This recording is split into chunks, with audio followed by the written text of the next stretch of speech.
Welcome to our channel. Today we how to activate Affirm financing on your credit card, beginner guide step by step clearly. To activate Affirm financing on your credit card, begin by visiting the Affirm website.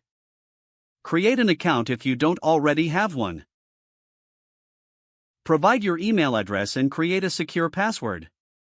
Next, verify your email by clicking on the link sent to your inbox. Sign in to your Affirm account. Once logged in, navigate to the Link Your Card section. Select the type of credit card you wish to link.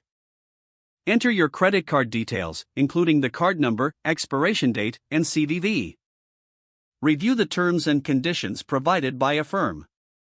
After agreeing to the terms, submit your card details. Wait for confirmation of your card linking.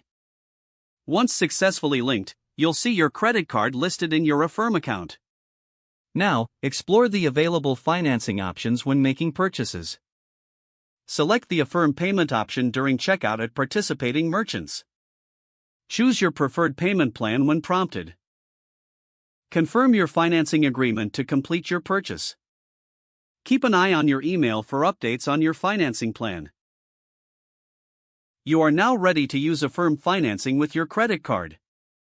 If the page does not load, refresh the browser or try again in a private or incognito window. Make sure you are using the correct email address, then retype it carefully to avoid small typos.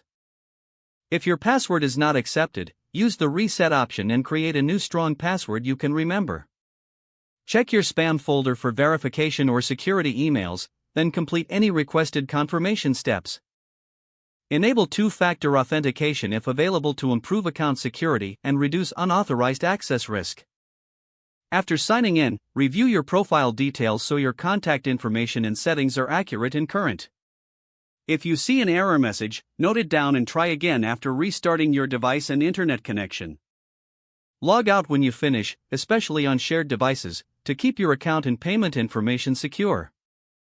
If the page does not load, refresh the browser or try again in a private or incognito window. Make sure you are using the correct email address, then retype it carefully to avoid small typos. Don't forget to like this video and subscribe to our channel for more step-by-step tech guides.